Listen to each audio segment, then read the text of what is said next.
Bonjour et bienvenue à Télévision ENA. Bonjour et bienvenue à notre info 245. Mon nom est Gabriel Amal-Chapleau et voici mon collègue Maxime Rasco et nous allons parler de la fibre de carbone. Mais qu'est-ce que la fibre de carbone? Le carbone est composé de minces filaments très minces de 5 à 15 micromètres et est principalement formé d'atomes de carbone. Le matériau possède une résistance élevée à la traction, la compression et à une bonne inertie chimique, ce qui fait un bon matériau pour l'aéronautique. Vous savez, la fibre de carbone peut être utilisée dans plusieurs domaines, pas juste l'aéronautique. Il peut être utilisé, par exemple, sur les vélos, le cyclisme. Vous savez aussi, la fibre de carbone est beaucoup utilisée dans le domaine de la course automobile ainsi que le tuning automobile. Comme nous le savons tous, la fibre de carbone est utilisée dans le domaine aéronautique. Elle est vraiment remarquée sur le Boeing 787, dit Dreamliner, puisqu'une majorité de sa structure est faite en fibre de carbone. Mais la question qui se pose, c'est où est placée la fibre de carbone sur un aéronef dit hélicoptère?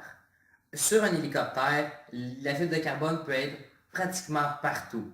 Elle peut être autant sur le châssis, elle peut être sur les instruments de vol, sur les bords d'attaque des pales et sur plusieurs autres composantes de l'hélicoptère.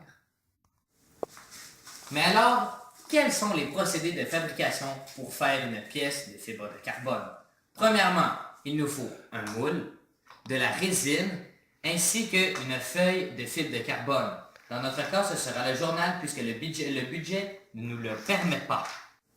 Alors, pour faire la pièce, il faut premièrement notre moule.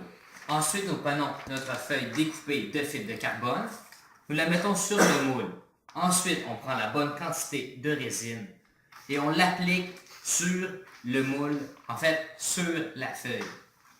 Puis, nous ajoutons une autre feuille par-dessus que nous badigeonnons de résine tout aussi.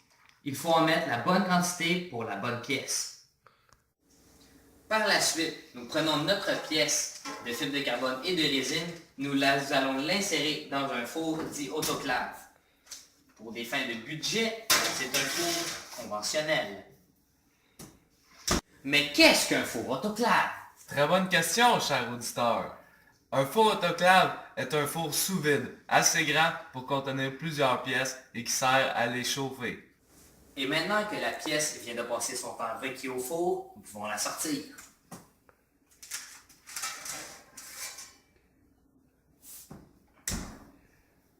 Oh, maintenant, elle est fin prête pour le domaine aéronautique. Elle possède toutes ses propriétés et est bien dure. Il y a un contrôle de la qualité effectué sur ces pièces. Certains essais destructifs, comme une pièce sur 40, sont détruites pour contrôler la qualité et la première pièce de chaque moule est détruite.